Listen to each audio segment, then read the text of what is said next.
چنانچہ دنیا کے اعتبار سے بھی ہر انسان دنیا کے معاملات میں دوسرے کا محتاج ہے، خواہ وہ غریب ہو، خواہ وہ امیر ہو، خواہ وہ فقیر ہو، خواہ وہ دولت مند ہو، خواہ عوام اور پبلک کا ایک فرد ہو، خواہ بادشاہ اور حکمران ہو۔ جو انسان ہے وہ دوسرے کا دنیا کے معاملات میں محتاج ہے۔ کبھی اس کو درزی کی ضرورت، کبھی اس کو موچی کی ضرورت، کبھی اس کو حجام کی ضرورت، کبھی اس کو ڈاکٹر کی ضرورت، اور اسی طرح کھانے میں، پینے میں، پہننے میں، ساری کی ساری ضروریات میں دوسرے کا محتاج۔ اللہ تعالیٰ کی ذات بڑی کریم ہے، اللہ تعالیٰ کی ذات بڑی رحیم ہے۔ ضروریات زندگی میں تو اس کو اجازت دی ایک دوسرے کا تعاون کرو، لیکن جہاں تک معاملہ عبادت کا آیا وہاں اس کو یہ سکھایا کہ ایک ہے تعاون دنیا کے اعتبار سے، وہ تم ایک دوسرے کا کرو، اس کی ریکویسٹ کرو، اس کی درخواست کرو، اس کی التجا کرو۔ آپ نے کسی سے قرض لینا ہے تو قرض کی درخواست کرو، لیکن جہاں تک عبادت کا تعلق ہے وہاں عبادت کی صورت میں اللہ تعالیٰ نے انبیاء کے ذریعے سے دعا کا سہارا مجھے اور آپ کو دیا ہے، اور دعا کے معاملے میں پھر اجازت نہیں دی کہ دعا اللہ کی ذات کے علاوہ کسی اور سے بھی مانگو۔ اس کے لیے تو 5 وقتوں میں نماز کے عالم میں مصلی پہ کھڑے ہو کر قبلہ رو ہو کر ہاتھ باندھ کر انسان سے وعدہ لیا، اور انسان اس وعدے کو دہراتا ہے، ایاک نعبد و ایاک نستعین، اللہ بندگی تیری کریں گے، مدد تجھ سے مانگیں گے، مدد تجھ سے مانگیں گے۔ گویا دعا چونکہ عبادت ہے اور حضور نے اس کو عبادت کا مغز قرار دیا، الدعاء مخ العبادہ، عبادت کا مغز ہے۔ دوسری حدیث میں فرمایا الدعاء هو العبادہ، دعا ہی دراصل عبادت ہے۔ یہ دونوں احادیث بہت غور و فکر چاہتی ہیں، توجہ چاہتی ہیں کہ پیارے پیغمبر صلی اللہ علیہ وسلم نے انسان کے جسم کی مثال دے کر اس عضو کا نام لیا کہ جس عضو سے انسانیت کا شرف بڑھتا ہے اور انسان انسان کہلاتا ہے، وہ انسان کی عقل ہے، انسان کا دماغ ہے۔ انسان سے عقل چھن جائے، انسان کا دماغ چھن جائے، انسان اور حیوان میں کوئی فرق باقی نہیں رہتا، اس لیے کہ اس کو حرام اور حلال کی پہچان نہیں، جائز اور ناجائز کی پہچان نہیں، اچھے اور برے کی پہچان نہیں، نفع اور نقصان کی پہچان نہیں۔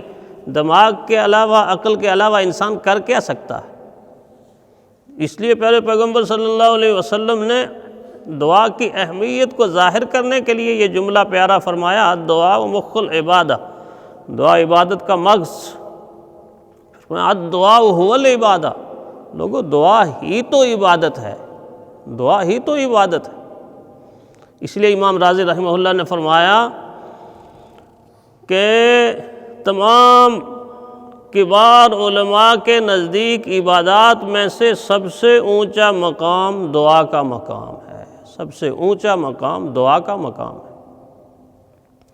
قرآن حکیم میں 70 مرتبہ کے قریب اللہ تعالیٰ نے دعا کی تاکید، دعا کی تلقین اور دعا کا حکم فرمایا ہے۔ پیارے پیغمبر صلی اللہ علیہ وسلم کی زبان مبارک سے 200 سے اوپر دعائیں اس امت کو سکھائی گئی ہیں، اتنی پیاری پیاری، اتنی خوبصورت اور اتنی عمدہ اللہ کے قریب کرنے والی دعائیں۔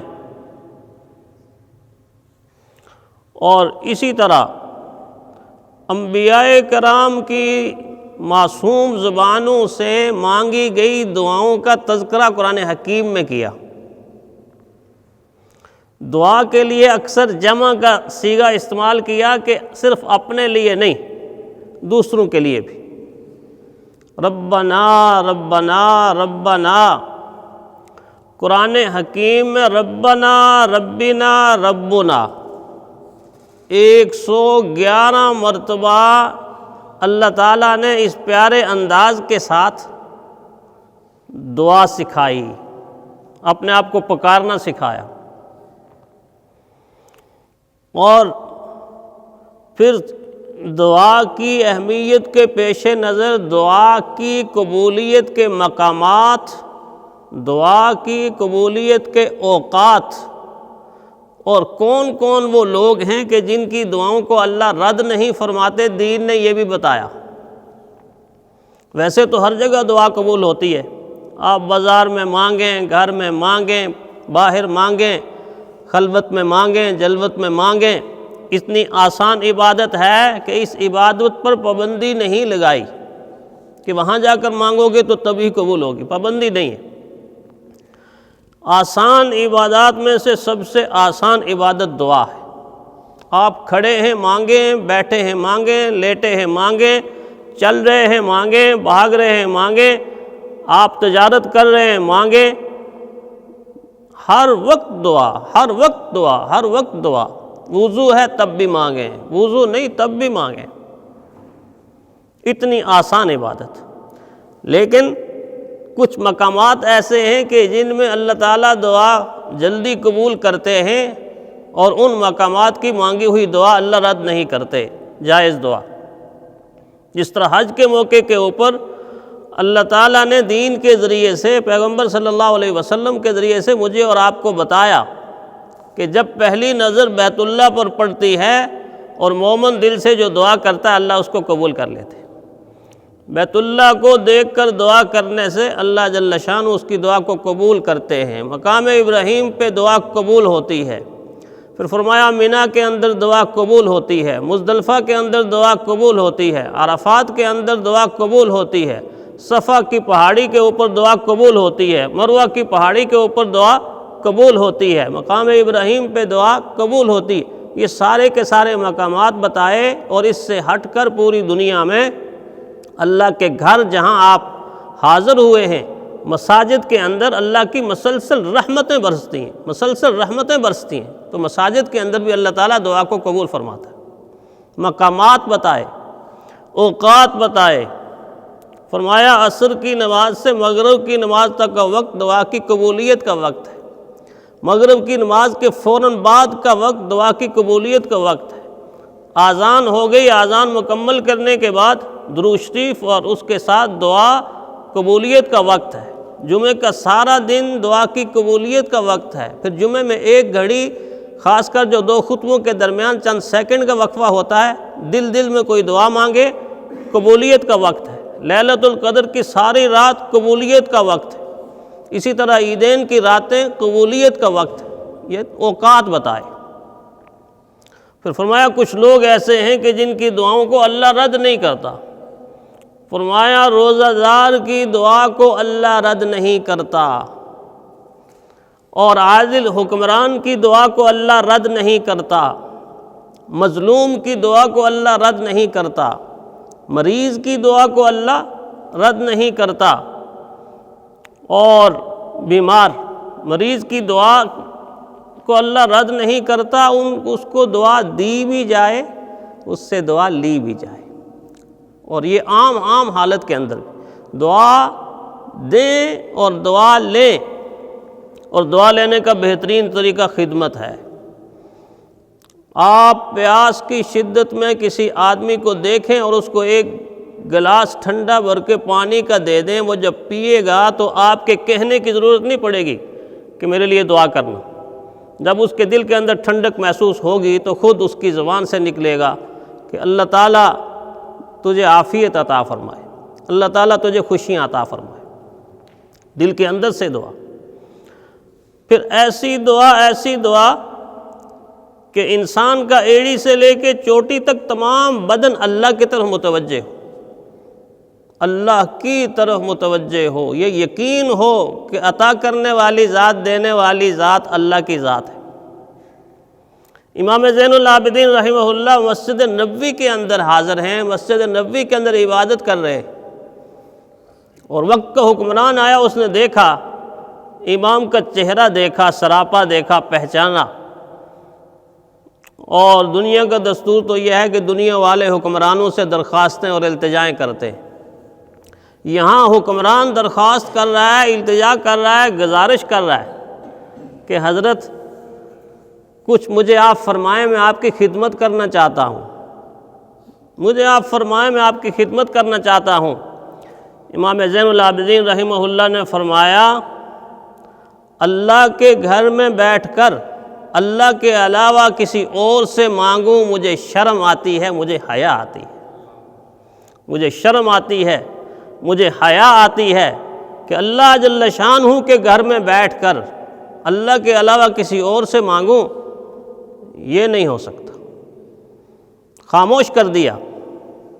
اب تھوڑی دیر کے بعد وہ باہر نکلے، اور وہ بھی باہر نکلا تو اس نے سوچا اب موقع اچھا ہے، اب پھر درخواست کر لوں۔ تو قریب ہو کے درخواست کی کہ حضرت اب تو آپ اللہ کے گھر میں نہیں ہیں، اب تو آپ مسجد سے باہر آ گئے ہیں، میری بڑی چاہت ہے کہ میں آپ کی کوئی خدمت کروں، آپ مجھے فرمائیں، آپ مجھ سے کچھ مانگ لیں۔ تو فرمایا اچھا بتاؤ کہ دنیا کے اعتبار سے مانگوں یا آخرت کے اعتبار سے مانگوں، دنیا کے اعتبار سے مانگوں یا آخرت کے اعتبار سے مانگوں؟ تو آگے سے انہوں نے کہا کہ آخرت پر تو میرا قبضہ نہیں ہے، آخرت تو میرے ہاتھ میں نہیں، میرے ہاتھ میں تو کچھ دنیا ہی ہے، تو دنیا کے اعتبار سے مانگیں۔ تو امام زین العابدین رحمہ اللہ نے کیا فرمایا، کتنا خوب فرمایا۔ فرمایا میں نے نری دنیا، میں نے خالص دنیا تو دنیا کے بنانے والے سے نہیں مانگی، میں نے نری دنیا، خالص دنیا تو دنیا کے بنانے والے سے نہیں مانگی۔ تو کون ہوتا ہے کہ تجھ سے میں دنیا مانگ لوں؟ قرآن حکیم کے اندر ہے وَمِنَ النَّاسِ مَن يَقُولُ رَبَّنَا آتِنَا فِي الدُّنْيَا وَمَا لَهُ فِي الْآخِرَةِ مِنْ خَلَاقٍ۔ لوگوں میں سے کچھ ایسے ہیں دنیا ہی دنیا مانگتے رہتے ہیں، دنیا ہی دنیا مانگتے رہتے ہیں۔ فرمایا ان کا آخرت کے اندر کوئی حصہ نہیں، اس لیے کہ مانگتا ہی دنیا ہے۔ اس کا یہ مطلب نہیں کہ دنیا نہ مانگے، دنیا مانگے، لیکن کیسے؟ وَمِنَ النَّاسِ مَن يَقُولُ رَبَّنَا آتِنَا فِي الدُّنْيَا حَسَنَةً وَفِي الْآخِرَةِ حَسَنَةً وَقِنَا عَذَابَ النَّارِ۔ فرمایا نیک لوگ، اچھے لوگ وہ ہوتے ہیں جو دنیا کی بھلائیاں بھی مانگتے ہیں، آخرت بھی ساتھ مانگتے ہیں۔ تو فرمایا دنیا میں نے دنیا بنانے والے سے نہیں مانگی، نری دنیا، تجھ سے میں کیسے مانگ سکتا ہوں؟ ہندوستان کے ایک بزرگ خواب میں دیکھتے ہیں کہ فرماتے ہیں مجھے ایک ایسا نوجوان خواب میں دکھائے گئے کہ میں نے زندگی میں اور میری آنکھ نے کبھی ایسا نوجوان نہیں دیکھا تھا۔ اللہ تعالیٰ نے ان کو اتنا خوبصورت بنایا تھا، اتنا حسین و جمیل بنایا تھا کہ یوں لگتا تھا کہ سورج ان کے چہرے کا طواف کر رہا ہے، سورج ان کے چہرے کا طواف کر رہا ہے۔ اور میں کیا دیکھ رہا ہوں، مجھے یوں محسوس ہوتا ہے کہ چاند کی چاندنی ایسے قدموں کو آ کے بوسہ دے رہی ہے۔ ایسا نوجوان، ایسا خوبصورت، ایسا حسین، ایسا جمیل، حسن و جمال کا پیکر، ایسا نوجوان میں خواب دیکھ رہا ہوں۔ اور میں کیا دیکھ رہا ہوں کہ اتنی خوبصورتی کے ساتھ، حسن و جمال کے ساتھ اللہ تعالیٰ نے ان پر یہ نعمت کی ہوئی ہے کہ پوری دنیا کے حکمران اور سلطان ان کے گرد گھوم رہے ہیں، ان کے قدموں کے آس پاس گھوم رہے ہیں، اور ساری دنیا کے خزانے اللہ تعالیٰ نے ان کے قدموں میں لا کے نچھاور کر دیے۔ ایسا نوجوان، ایسا خوبصورت، ایسا حسین و جمیل۔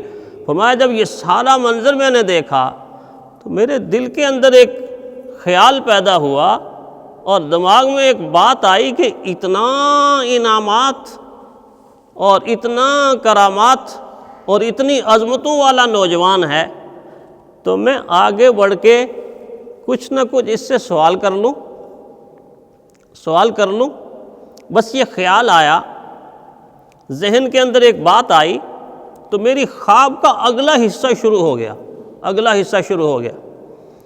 اور فرمایا کہ میں کیا دیکھتا ہوں کہ وہی نوجوان، حسن و جمال کا پیکر، جس کے قدموں میں ساری دنیا کے خزانے پڑے ہوئے ہیں، وہ نوجوان اپنے دامن کو پھیلا کر، اپنے مبارک ہاتھوں کو اٹھا کر اور ہاتھوں کو یوں بلند کر کے کسی ذات سے مانگ رہا ہے، دعا کر رہا ہے، اور اس کی پیاری آنکھوں سے آنسو موتیوں کی طرح گر گر کر اس کی داڑھی پہ آ رہے ہیں۔ وہ کسی ذات کے سامنے آہو زاری کر رہا ہے، گریہ زاری کر رہا ہے، اس ذات کے سامنے جھکا ہوا ہے، عاجزی کے ساتھ، انکساری کے ساتھ، تواضع کے ساتھ، الہیت کے ساتھ وہ کسی ذات سے تڑپ کے مانگ رہا ہے۔ جب یہ منظر میں نے دیکھا تو آواز آئی، اے قاسم، ان سے نہ مانگنا، اس ذات سے مانگو کہ جس ذات سے ایسے نوجوان بھی مانگتے ہیں۔ اس ذات سے مانگو کہ جس ذات سے ایسے نوجوان بھی مانگے ہیں۔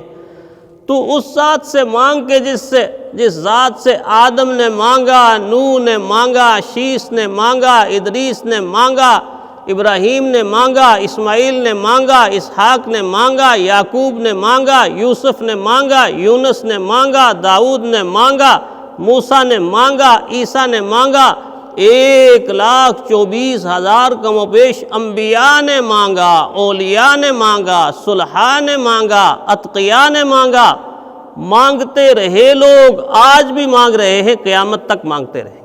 میں اس ذات سے مانگو۔ علماء فرماتے ہیں وہ نوجوان کون تھے؟ فرمایا وہ نوجوان جو دیکھے گئے خواب کے اندر، وہ عبداللہ کے در یتیم اور آمنہ کے لال تھے۔ حضور صلی اللہ علیہ وسلم کو خواب میں دکھایا گیا، پھر رحمت کائنات صلی اللہ علیہ وسلم کی دعا کا عالم دکھایا گیا کہ اللہ کے نبی دعا کیسے مانگا کرتے تھے۔ آج تو ہمیں دعا مانگنا ہی نہیں آتی، دعا مانگنا ہی نہیں آتا، ہم دعا پڑھتے ہیں، دعا مانگتے نہیں ہیں۔ پڑھنا اور ہوتا ہے، مانگنا اور ہوتا ہے۔ مانگنے میں مانگنے والے کو پتہ ہوتا ہے کہ میں کیا مانگ رہا ہوں اور کس ذات سے مانگ رہا ہوں۔ ہم دعائیں پڑھتے ہیں، مانگتے نہیں ہیں، سیکھتے نہیں ہیں۔ ہماری دعائیں تو بس بے خیالی کے عالم میں۔ اللہ تعالیٰ نے دین اور انبیاء کے ذریعے سے دعائیں سکھائی ہیں۔ 15 کے قریب اللہ کے اولو العزم پیغمبر ہیں جن کی دعائیں اللہ نے قرآن حکیم میں نقل کی، ایسے مانگو۔ کس طرح حضرت یوسف وہ کنویں کی تہہ کے اندر موجود ہے۔ اللہ اکبر، جب اندھیرا پڑا ہوگا کنویں کے اندر موجود ہوں گے، اوپر دیکھ رہے ہوں گے، کوئی نکالنے والا نہیں۔ کون نکالنے والا ہو؟ جب اپنوں نہیں اٹھا کے کنویں میں ڈال دیا تو کون نکالے گا؟ تو اللہ سے کیسی کال ملائی ہوگی، اللہ میں بے بس ہوں، میں بے کس ہوں، میرا کوئی بس نہیں چلتا، میں چھوٹا سا بچہ ہوں، ننھا سا بچہ ہوں، میں کیسے اس کنویں کی دہلیز تک پہنچوں گا؟ تیرے سوا کوئی نہیں سننے والا۔ اللہ نے فرمایا، اے یوسف کیوں پریشان ہوتا ہے؟ تجھے معلوم ہی نہیں ہے کہ میں تجھے یہاں سے نکلواؤں گا، مصر کے بازار میں پہنچاؤں گا اور مصر کے بازار سے اٹھا کے مصر کے تخت پر بٹھا دوں گا۔ وہ دیکھیے حضرت یونس علیہ السلام کو مچھلی نے یوں ہڑپ کر کے پیٹ کے اندر لے گئی۔ بعض روایات کے مطابق ایک مچھلی نے دوسری کو نگلا اور کئی مچھلیوں نے ایک دوسری کو نگل لیا، اور اللہ فرمایا فنادا فی الظلمات، اللہ کہتے ہیں اندھیروں میں مجھے پکارا، مچھلی کی پیٹ کا اندھیرا، دریا کی تہہ کا اندھیرا، رات کا اندھیرا، کوئی چیز نظر نہیں آتی، نہ دائیں نہ بائیں، نہ آگے نہ پیچھے۔ فنادا فی الظلمات، جب ارد گرد دیکھا کچھ بھی نہیں تو فرمایا جہاں کوئی نہیں ہوتا وہاں وہ ہوتا ہے۔ لا الہ الا انت سبحانک انی کنت من الظالمین۔ یہ دعا آپ سب کو آتی ہے۔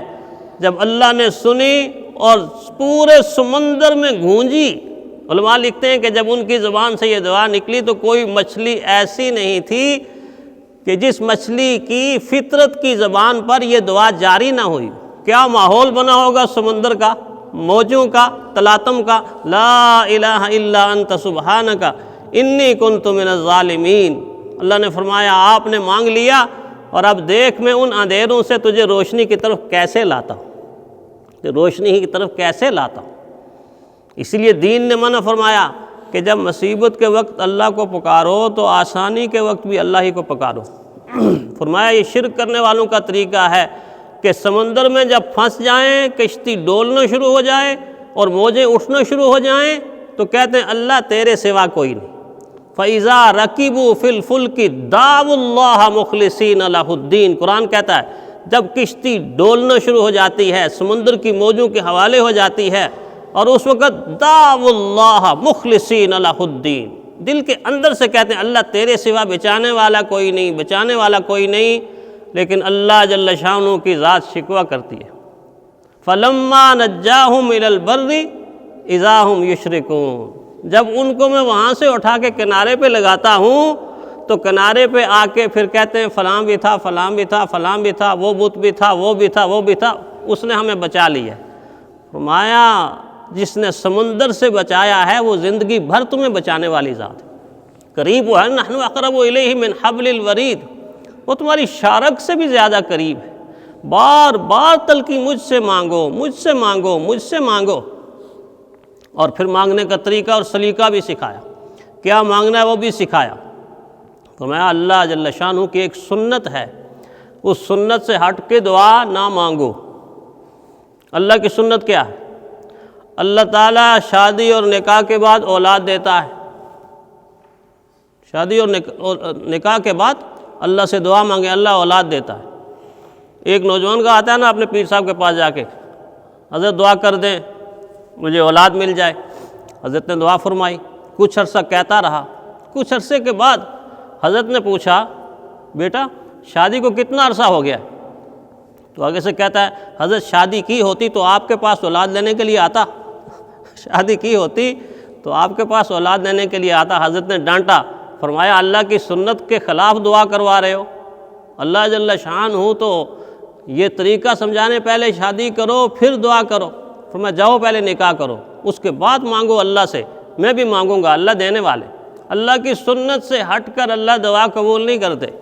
کوئی آدمی سیب کا پودا لگا دے اور تھوڑا سا بڑا ہو جائے اور اس کے نیچے بیٹھ کے دعا کرے اللہ اس پر میٹھی میٹھی کھجوریں لگا دے، اللہ اس پر میٹھی میٹھی کھجوریں لگا دے، وہ قیامت تک میٹھی میٹھی کھجوریں مانگتا رہے، اس کو میٹھا سیب ملے گا، میٹھی کھجور اس پودے سے نہیں ملے گی۔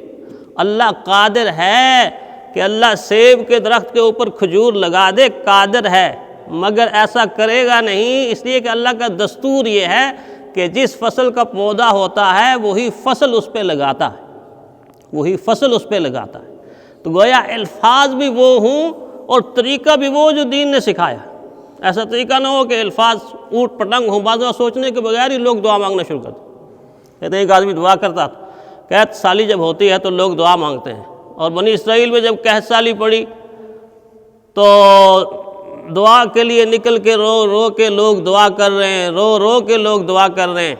وقت کے نبی کو وحی آئی اور وحی میں ان کو سمجھایا گیا، فرمایا ان لوگوں سے کہہ دیں کہ آپ کے پیٹ میں حرام، آپ کی زبانوں پر حرام، زبانوں پر چغلی، غیبت، بہتان، طعنے، کانوں میں حرام، خون حرام کا، اور لوگوں کے خون نچوڑتے ہو اور میرے سامنے آ کے ہاتھ جوڑتے ہو، لوگوں کے خون نچوڑتے ہو اور میرے سامنے آ کے ہاتھ جوڑتے ہو۔ فرمایا تم رو رو کے، چیخ چیخ کے، آہوزاری کر کے، گریہ زاری کر کے کھجور کی خشک ٹہنی کی طرح ہو جاؤ، میں تمہاری دعاؤں کو قبول نہیں کروں، میں تمہاری دعاؤں کو قبول نہیں کروں۔ جب تک ان گناہوں سے توبہ نہیں کرتے اور جن کا حق مارا ہے ان کے پاس جا کر ان سے معافی نہیں مانگتے، فرمایا اس وقت دعا قبول نہیں کروں۔ اس کا مطلب یہ ہے کہ حرام کے استعمال سے بدن میں وہ نحوست آتی ہے کہ جو دعا مانگی جائے اللہ قبول نہیں کرتا۔ اللہ کے نبی نے فرمایا ایک آدمی حج کے لیے نکلتا ہے مقدس سفر میں بال بکھرے ہوئے اور اللہ سے دعا کرتا ہے، لبیک کہتا ہے، فرمایا مطعمہ حرام، ملبسہ حرام، مشربہ حرام، اس کا کھانا حرام، اس کا پینا حرام، اس کا پہننا حرام، فانا یستجاب لہ وکیف یستجاب لہ، اللہ تعالیٰ اس کی دعا کیسے قبول کرے؟ یہ تو سارے کا سارا حرام کے اوپر چل رہا ہے۔ تو گویا دعا کی قبولیت کے لیے ضروری ہے کہ حرام چیزوں کو چھوڑا جائے، اور اس طریقے سے دعا مانگی جائے کہ جو طریقہ انبیاء نے سکھایا، صلحاء نے سکھایا، قرآن حکیم نے سکھایا اور پیارے پیغمبر صلی اللہ علیہ وسلم نے سکھایا، اگر اس طرح دعا کی جائے گی تو پھر اللہ جل شانہ دعاؤں کو قبولیت کا شرف عطا فرمائیں گے۔ اللہ تعالی ہمیں اپنی ذات سے مانگنے کی توفیق عطا فرمائے۔ وآخر الدعوانا الحمدللہ۔